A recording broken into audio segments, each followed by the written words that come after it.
बिस्मिल्लाहिर्रहमानिर्रहीम। लाखों करोड़ों दुरूदो सलाम मोहम्मद मुस्तफ़ा सल्लल्लाहु अलैहि वसल्लम और आले मोहम्मद पर। मैं हूँ उमर दराज गोंदल। पाकिस्तान में अचानक चीज़ें हाइप पकड़ लेती हैं, अचानक चीज़ें नई डायरेक्शन में चली जाती हैं, तो कुछ लोगों को समझ आ नहीं रही पाकिस्तान के अंदर हो क्या रहा है। ज़ाहिर है कुछ लोगों को तो समझ आ रही होगी जहाँ पे चीज़ें तरतीब दी जाती हैं। आज अचानक से होता ये है कि शहबाज शरीफ और फजलुर रहमान की मुलाकात के बाद फजलुर रहमान जो हैं वो टीवी पे आके कहते हैं कि देखें जनाब, ये जो हमने अदलिया के ख़िलाफ़ मुजाहरा किया है उसका फ़ायदा ये हुआ है कि अदलिया की कारकर्दगी में पहले से बेहतरी आई है। अब मालूम नहीं है कि वो कारकर्दगी में बेहतरी क्या आई है या किस लिहाज से बेहतरी आई है। अगली बात सुन लीजिए। अगली बात यह है कि फजलुर रहमान ने कहा इलेक्शन का फैसला करने से पहले देखना होगा कि मुल्क को नए हंगामों की भीड़ चढ़ाना है या मईशत को खड़ा करना है। अब सवाल यह पैदा होता है कि आम तौर पे हंगामे या सारी चीज़ें ख़त्म करने के लिए दुनिया में इलेक्शंस होते हैं। दुनिया में जब जब मईशत के ऊपर क्राइसिस आता है या हुकूमत को लगता है कि उसके पास मैंडेट नहीं है तो इलेक्शन करवा के उस क्राइसिस को हल किया जाता है। शायद हम दुनिया में एक मुनफरद मुल्क हैं, शायद हम दुनिया में मुनफरद निज़ाम लाना चाहते हैं कि हम उन चीज़ों से हट के कोई और बात करें। वो कहते हैं इलेक्शन कब होंगे ये पीडीएम का मुत्तफिक का फैसला होगा। अच्छा, दुनिया में ये आइन और कानून तय करता है इलेक्शंस कब होने चाहिए, इलेक्शंस कैसे होने चाहिए। चूंकि पाकिस्तान में कानून नाम की चीज़ अमली तौर पे हमें दिखाई नहीं देती, तो जाहिर है कि पीडीएम का एक गैर फितरी सा इत्तेहाद जो अब बिल्कुल अपने ख़त्म के करीब है और उसके बाद एक नूरा कुश्ती शुरू होगी। हमें बताया जाएगा कि पीपल्स पार्टी एक अलग जमात है, नून लीग अलग जमात है, फजलुर रहमान की अलग जमात है। और आप इनसे पूछेंगे कि जनाब वो पिछले चंद महीनों में तो आपने इकट्ठी हुकूमत की है, तो कहा जाएगा नहीं नहीं वो इसलिए कि वो फला मसला था तो इमरान खान को निकालना ज़रूरी था, ये था वो था। लेकिन ये सब एक है, ये अवाम के सामने ये तासुर कायम किया जाएगा इलेक्शंस के अंदर ताकि कोई इधर से वोट हासिल कर सके, कोई उधर से वोट हासिल कर सके। लेकिन जाहिर है इसका थोड़ा सा इंतजार करना पड़ेगा कि अवाम का उसके ऊपर रद्द-ए-अमल क्या आता है। अब ये हो गई इनकी तरफ से गुफ्तगू। जिसके बाद आखिरी मई के महीने में 5 मई को इलेक्शंस के हवाले से एक समात हुई थी जिसमें बताया यह गया था कि अब ये मामला जो है इलेक्शन कमीशन का जो आप केस सुन रहे हैं इसके ऊपर नजर सानी वाला जो मामला है वो अदालत ने उन्होंने बताया कि जनाब अब हम इसको क्या कहते हैं कि आप नहीं सुन सकते और आप इसको सदर साहब ने वो कानून के ऊपर दस्तखत कर दिए हैं। तो उसके बाद अदालत ने वो एडजर्न कर दी थी उसकी समात। आज 5 जून को 1 महीने के बाद अदालत ने उस फैसले का तहरीरी हुक्मनामा या जिसको आप समात का ऑर्डर कहते हैं वो जारी किया है। ज़रा अंदाज़ा लगाइए कि अदालत को रियलाइज़ हुआ है कि इंतखाबात केस के अंदर आज सुप्रीम कोर्ट ने करार दिया है कि सियासी इशूज़ मुज़ाकरात से बेहतर अंदाज में हल हो सकते हैं।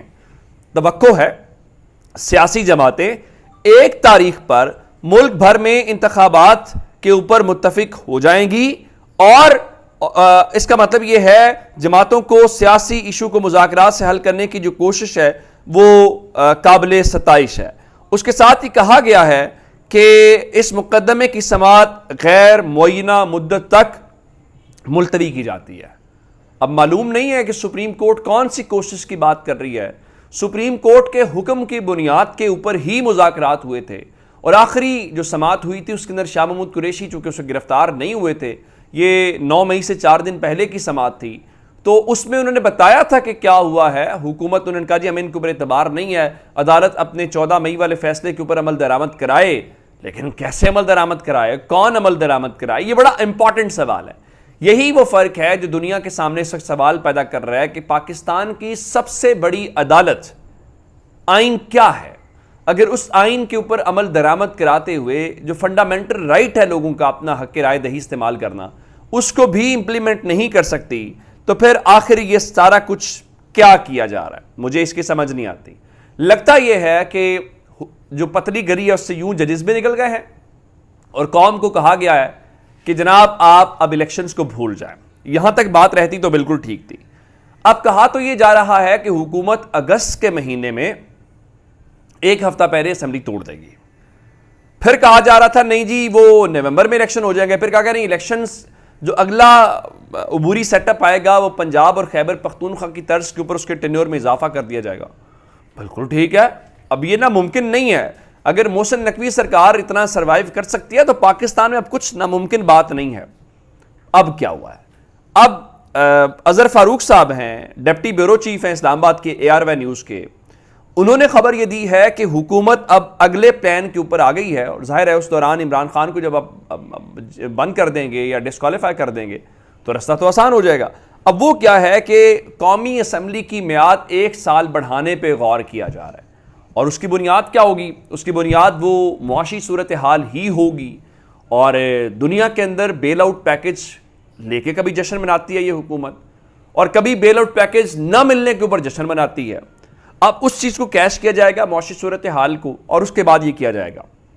میں اس کو یہ سوال نہیں اٹھا رہا کہ نہیں ہو سکتا، پاکستان میں رائٹ ناؤ کچھ بھی ہو سکتا ہے، وہ کوئی بھی چانس موجود ہے، لیکن سوال صرف یہ ہے کہ اس میں پاکستانیوں کے لیے کیا صورتحال ان کے لیے بہتر ہے۔ ایک خبر ذرا BBC کی دیکھ لیجئے، 1 مہینے کے اندر وفاقی حکومت کے ذمہ واجب الادا قرضوں میں 1400 ارب روپے سے زائد کا اضافہ ہوا ہے۔ مزید تفصیلات کے اندر بتایا گیا ہے کہ پاکستان کی وفاقی حکومت کے ذمہ واجب الادا قرضوں میں 1 مہینے کے دوران 1476 ارب روپے کا اضافہ ریکارڈ کیا گیا ہے۔ چلیں اس کو بھی چھوڑ دیتے ہیں، آگے چلتے ہیں۔ اگلی خبر یہ ہے کہ پشاور کے اندر جو BRT بس سروس ہے اس کو 7 جون سے بند کرنے کا اعلان کیا گیا ہے۔ جو نجی کمپنی اس کو چلا رہی ہے وہ کہہ رہے جی حکومت پیسے نہیں دے رہی، اور نگران وزیر ٹرانسپورٹ کہتے ہیں جی جناب اگر BRT پر حکومت کے واجبات میں بند کرے گی تو کارروائی ہوگی، معاہدے میں غلطیوں کے نتائج ہیں جی فلاں باتیں۔ اگلی خبر وائس آف امریکہ کی آپ کے ساتھ شیئر کرتا ہوں، وہ کہتے ہیں کہ اگر آپ پاکستان میں رہتے ہیں اور کسی بیماری میں مبتلا ہیں تو 1 جون سے شاید آپ کے استعمال کی دواؤں کی قیمت بھی بڑھ چکی ہو اور آپ کو 14 سے 20% تک اضافی رقم ادا کرنا پڑ سکتی ہیں۔ اس کا مطلب ہے کہ ادویات پاکستان میں مزید مہنگی ہو گئی ہیں، لیکن آپ کن چکروں میں مصروف ہیں؟ آپ ان چکروں کے اندر مصروف ہیں کہ جناب وہ میعاد بڑھانی ہے، آؤٹ کرنا ہے، الیکشنز ایسے ہونے ہیں، کہیں ایسا نہ ہو کہ آپ لوگوں کو ان کی مرضی کو جس کو ووٹ دینا چاہتے ہیں آپ اس کو نکال دیں، تو لوگ کسی کو بھی ووٹ دینے کی بجائے اپنے ووٹ مسترد نہ کریں، ڈبل کراس نہ جا کے بیلٹ پیپر کے اوپر لگائیں، اور پاکستان میں ایک نیا ریکارڈ بنا ہو کہ ووٹ سے زیادہ مسترد ووٹ ہوں جو اٹ سیلف ایک احتجاج ہو۔ میرے خیال سے چیزیں اس نہج کے اوپر نہیں لے جانی چاہیے اور پاکستانیوں کو موقع دینا چاہیے۔ آج پھر زمان پاک کے اندر عمران خان نے وکلاء کے ساتھ خطاب کیا اور پھر وہی باتیں جو وہ کر رہے ہیں رول آف لا کی اور دیگر چیزوں کی اور ڈٹ جانے کی وہ باتیں کی، اور اس کے اندر عمران خان جو ہیں آج جو مختلف وکلاء آئے ہوئے تھے تو وہ ڈسٹرکٹ منڈی بہاؤدین سے آج آئے ہوئے تھے، جہاں پہ منڈی بہاؤدین بار کے لوگ تھے، پھالیا بار کے لوگ تھے، ملک وال جو بار ہے اس کے وکلاء وہاں پہ آئے ہوئے تھے۔ تو ایک روزانہ کی بنیاد کے اوپر مختلف وکلاء آتے ہیں، اور آج بھی بڑا اکٹھ تھا، وہاں پہ نوجوان وکلاء بھی تھے، ان کی جو سینئر قیادت ہے وہاں سے مقامی وہ بھی تھی، اور ظاہر ہے کہ سارے لوگ یہاں پہ آئے، اور بار کے جو پریزیڈنٹ ہیں پھالیا بار کے پریزیڈنٹ میگن صاحب وہ بھی موجود تھے، دیگر بارز کے جو لوگ ہیں وہ بھی وہاں پہ موجود تھے۔ اس دوران ایک خبر میں آپ کو اور دینا چاہتا ہوں، اور خبر کیا ہے؟ وہ خبر یہ ہے کہ اب وہ 9 مئی والے واقعات کے دوران وہاں پہ باقی جو چیزیں آ رہی ہیں، علیمہ خان کا جو نام ہے وہ بھی بتایا گیا ہے کہ حکومت شاید ان کو بھی گرفتار کر لے، جیو فینسنگ میں وہ آیا ہے۔ یہ حکومت کا ظاہر ہے کہ وہ اس وقت چیزیں کچھ بھی ممکن ہے۔ اس دوران جو لوگ روکنے والے تھے علیمہ خان اور عمران خان کی ہمشیرہ لوگوں کو منع کر رہی تھی، لیکن ظاہر ہے کہ فی الحال ایک چلتی ہوا ہے اور بہتی رو میں شاید سب کے ساتھ یہی سلوک ہوگا۔ اپنا بہت سا خیال رکھیے گا، خدا حافظ۔